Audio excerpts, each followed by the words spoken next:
stuff that makes me uncomfortable in a much shorter time period. So like, sometimes after I would perform a comedy set, it would take me up to a week to watch it because I was obviously embarrassed, obviously ashamed, and my mindset on the whole thing has definitely changed quite a bit because I think I just understand now that it's not that big of a deal to seemingly fail. Even the best comics that always are funny and entertaining and have really good material, like I've watched them choke, you know. So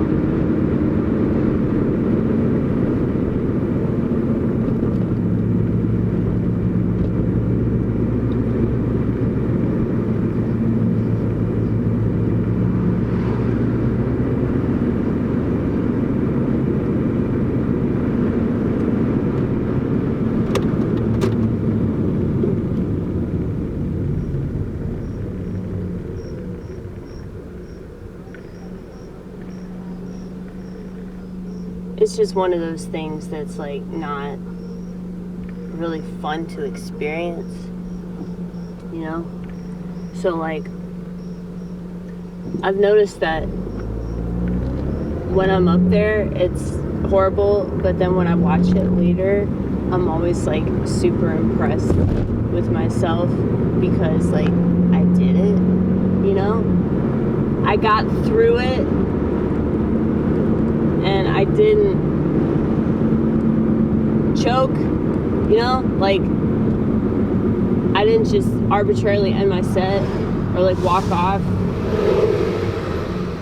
or like refuse to talk about the things that they weren't laughing at.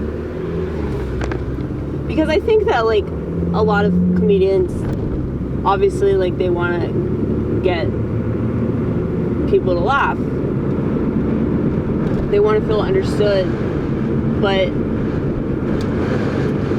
I know that I talk about a lot of really dark stuff, and I'm also like a freak, and so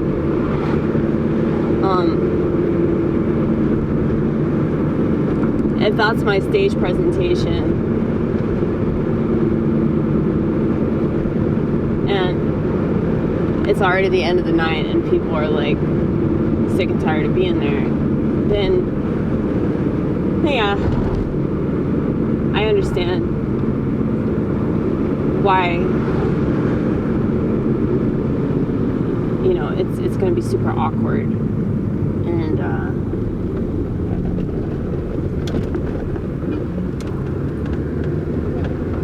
it's okay if it is.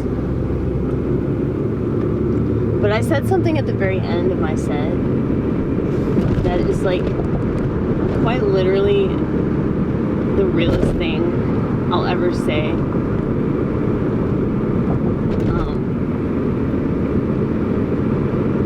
I said, I do this so that I don't commit, you know what I'm gonna say. Apparently, like, YouTube is like really trying to censor people. I mean, I don't know, maybe they're just making an exception for me because I always talk about it. But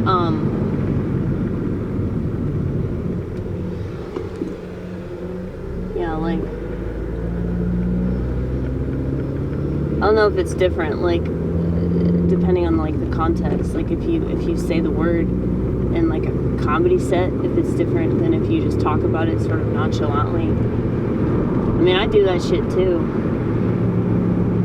But somebody, like another comic, mentioned that tonight. How like they don't want you to say that anymore. I was like, well, They really want to prevent it, don't they? They're not even letting people use the words to describe it, but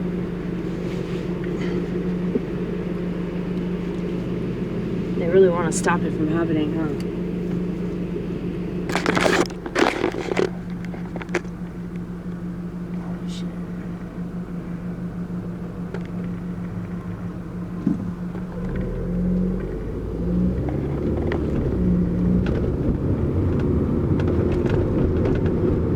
But no, that was seriously like the most honest thing I've ever said. Ever. And it didn't just make me cry because it was me like being honest about, you know, my own art. It's like, I think that's true of a lot of people.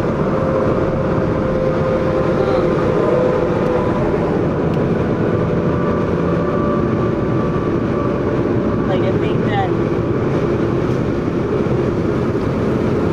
a lot of people make art because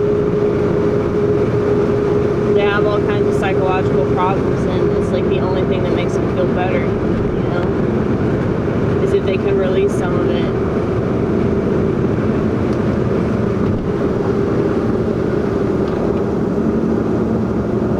And I noticed that everything else I said was like super dark and depressing, and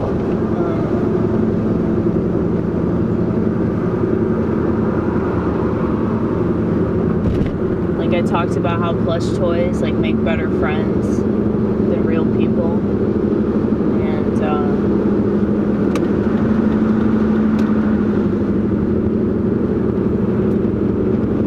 you know, you shouldn't like rely on people to not let you down. Like, I mean, what's funny about it is that when I watched it, I thought it was pretty hilarious, but you know, if somebody had my perspective, they would think it's funny. I know. But I don't think that many people have my perspective. Because, yeah, it's pretty dark. Oh, it's pretty dark.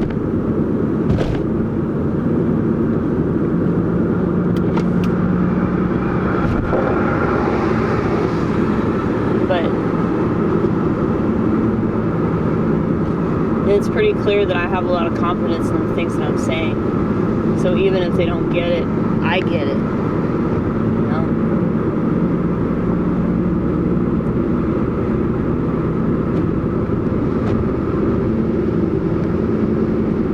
But it's so contrarian.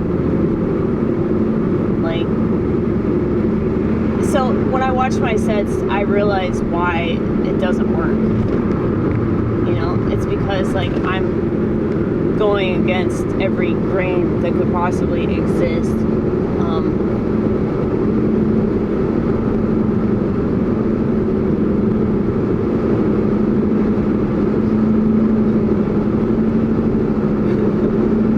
You also told them that, like, they weren't going to have a good afterlife. You're not going to go to a good place after you die, or something like that. That was so fucking funny. Well, that was hyperbolic, okay? That was hyperbolic. Like, it's funny because I do believe that, but also, like, I don't know that. I was just talking out my ass.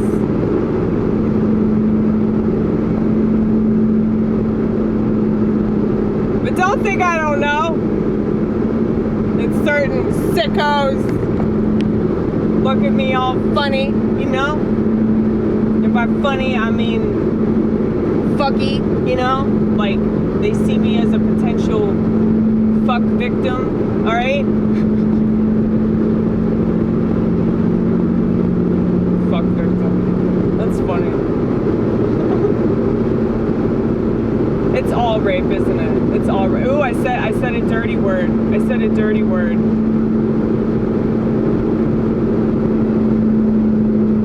Maybe like my content isn't like popular enough for it to matter.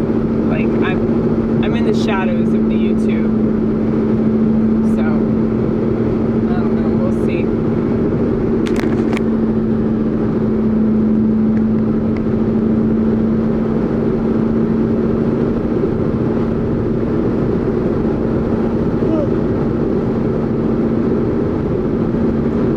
like, when I watch my comedy sets and like people are really laughing at my stuff, it's usually stupid shit they're laughing at, so I'm not really impressed with that. You know? It's like, oh, they gave me the reaction that a comic is supposed to want. Yay. I mean, when I'm up there,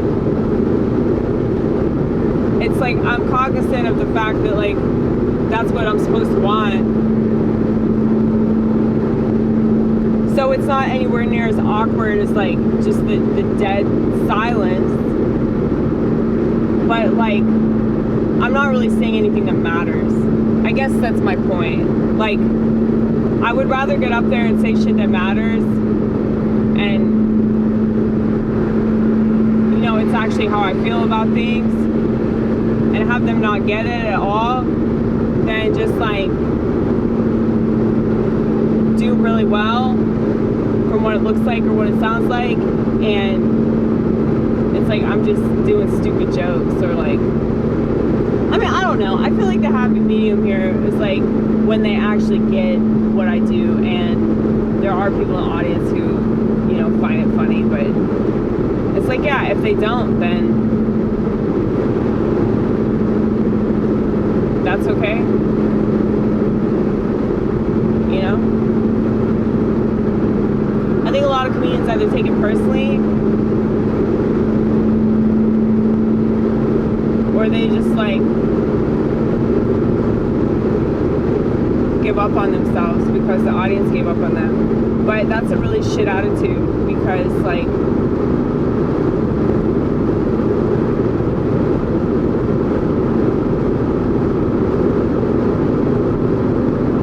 I don't have to talk about my identity and everything. I guess it probably seems like I have an identity in this really dark stuff though. But like, I don't want to be one of these comics that's like always has jokes about like the same shit, you know, but I guess that's what comedians are. Like, they're going to talk about the stuff that's important to them, but like, I want to branch out. Like, I wrote a bunch of jokes today. Like, I was dropping fries and onion rings and chicken fingers, and I was just spewing jokes, and I wrote them all down, and I didn't do any of them. Okay? At the same time, though, it was the end of the night, and I felt like it wasn't worth it to try to do actual material, you know? So I try to just be comfortable with myself. I try to be comfortable with this freakazoid that you see. And the quieter they are, and the less they give me, the more comfortable I am with that. You know? Because there's some beautiful thing about that. And I think about that a lot when I'm like on the floor of my bedroom just sobbing. I have the tendency to just say Lord over and over and over again, because I ain't got shit else to say to him. He knows what I'm going through, you know? But really, I don't know what to say anyway. Like, I'm just experiencing these waves, and it's not that big of a deal, but at the same time it's very overwhelming. So it's like multiple things can be true at the same time. You know, I'm still alive, I'm still breathing, I still have like a roof over my head, and I'm driving this car, and I got a job, and I have people that still talk to me from time to time, and family is still around, and you know, there's still lots of good things. I get to wake up every day and make art. I get to wake up every day and like talk about shit that's important to me, and hopefully inspire people. And you know, I've been told that I do. I know that y'all aren't lying, but sometimes when people give me compliments, I tend to take them with a grain of salt, because you know, I just don't know what people's intentions are.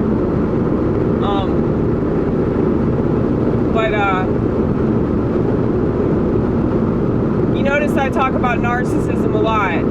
Well, the reason for that is because I think that it really is like the core issue with most problems in our society. And I know that that's true of me as well.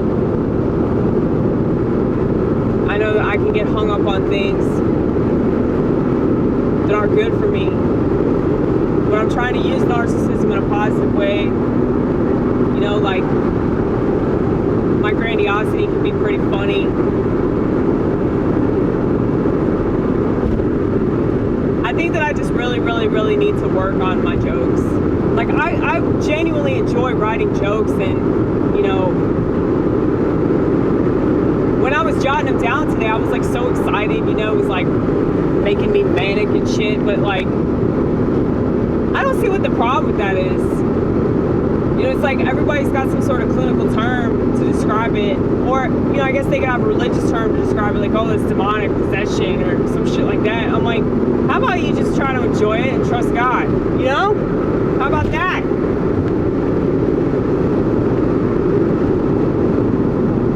It's like, because I can worry about the semantics of all of it, but that really doesn't change anything. It's like, that's what I'm coming to realize, that, like, there are things that I experience that are, like, really, really intense, like, mentally and emotionally, they're really intense, but it's still just in my head. Like, so what? So what? Is this manifested outside my head? If it hasn't, then why am I worried about it? And I really think that mental illness is just obsession with certain thoughts or certain feelings or certain ideas, and that you can't let that shit go. The reason why you can't let that shit go is because of that narcissistic element that we all possess. And so when it comes to addiction, when it comes to, like, compulsive behaviors, when it comes to romantic obsession, or when you're really angry with somebody, or when you're super duper sad and you can't stop thinking about the same sad ass thing, and you think about it to the extent that you're just mourning it and crying about it for hours or days or weeks or however long, it's all coming from the same place, you know? Bring this bitch down.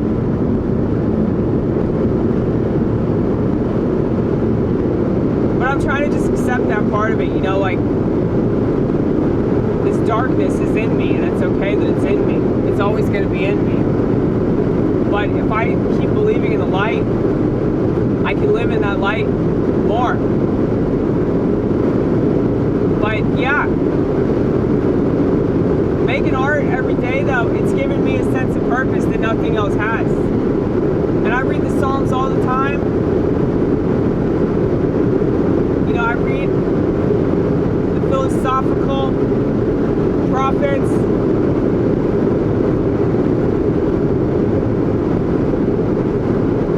There's so much that you can get out of that stuff.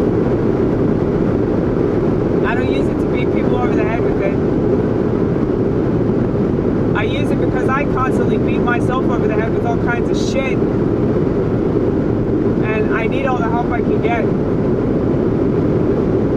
But I'm not seeking help, like therapy, where I just talk to somebody. Like, there's no point in that, dude. Like, if you can do that yourself, why would you pay somebody to do it? You know, if I talk to myself long enough, I listen to the things that I'm saying. And I go, oh, wow, there's a pattern there. Oh, wow, I keep saying this shit over and over and over again. Huh, that's interesting. Huh. Am I not experiencing the same thing that I was experiencing, like, at this same time? In a very, like, consequential fashion. Like, I notice things happening in, like, a sequence. I notice, oh, I'm doing this at this time, or because I notice it's always the fast. It's always the fast that I do for my church, where, like, I, like, uncover, like, a deeper layer of my neurosis, and I think it's a good thing. I think it's a damn good thing.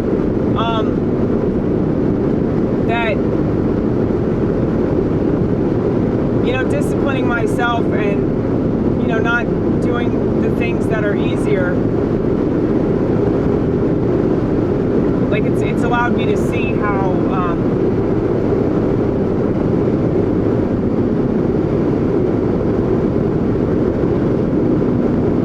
this darker stuff in me can manifest. And it's like I don't need to pick up a bottle and like ruin my life. I can just think about something obsessively and just be in a horrible panic state, or just so sad. With me, it's like just sadness. I call it epic sadness because I just get totally sucked into it. But that's okay, it's just something that I struggle with. That's all right. Everybody has things that they struggle with. And while I totally understand, getting drunk, getting high, taking pills, masturbating, whatever you're doing to like try to escape it or subdue it or whatever the fuck, like I get it.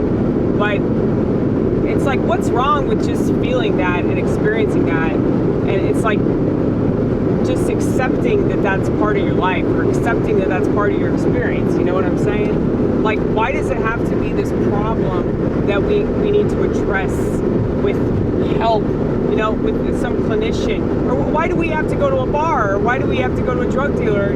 Why do we have to escape it? Why can't we just accept that it's hard? Why can't we just accept that I'm talking to myself, okay? But this is a societal problem. It's specifically an American problem, but this American problem has definitely permeated into all these other Western countries. And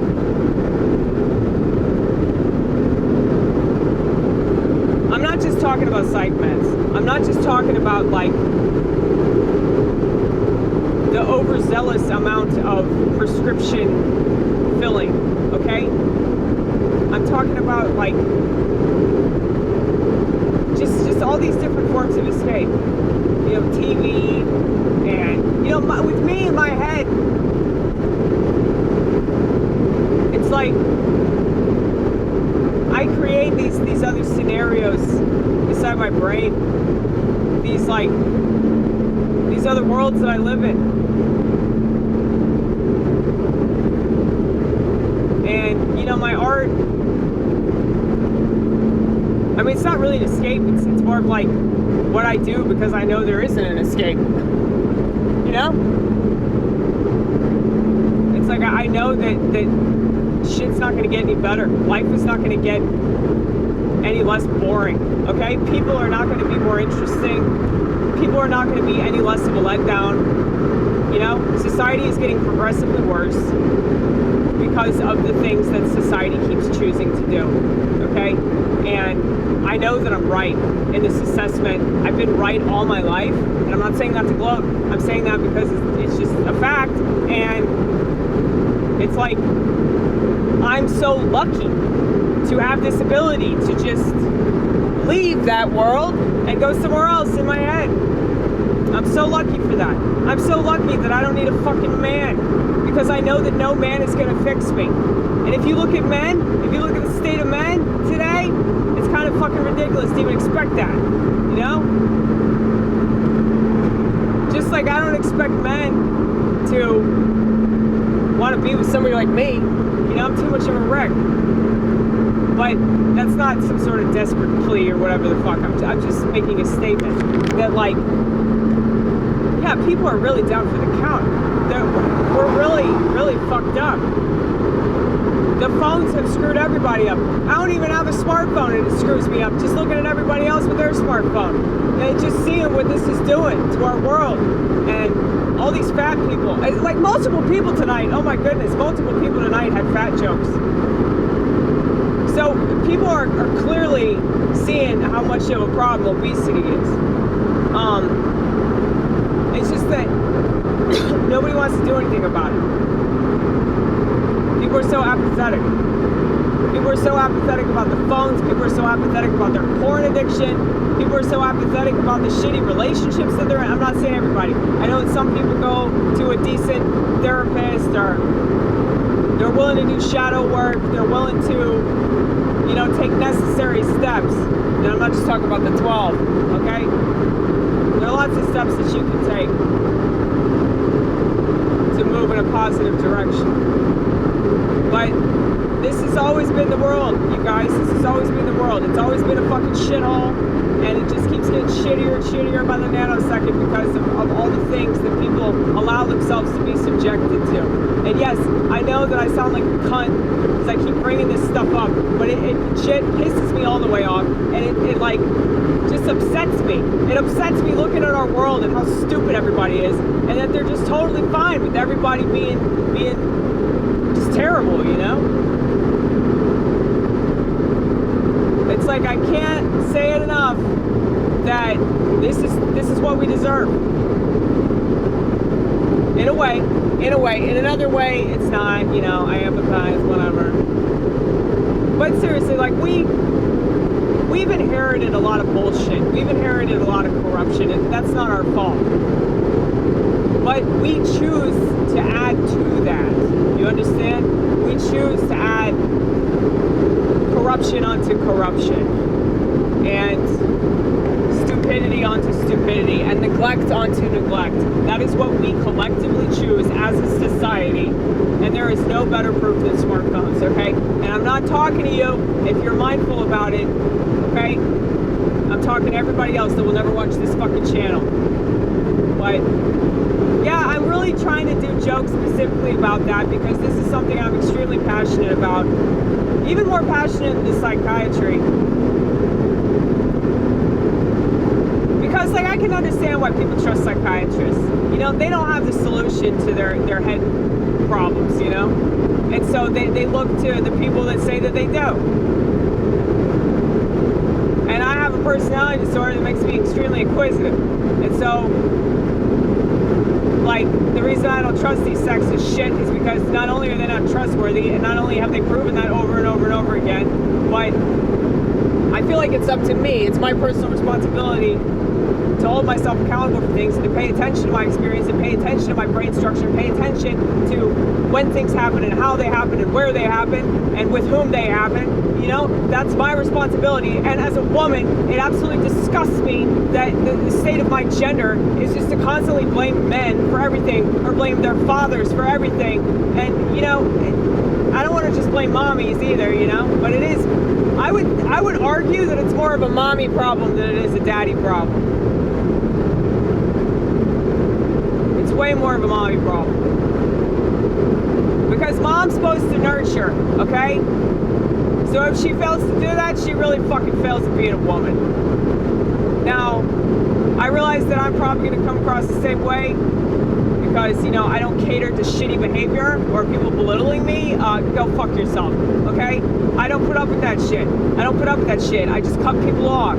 You think you can talk to me that way? Fuck you. Fuck you. Fuck you again.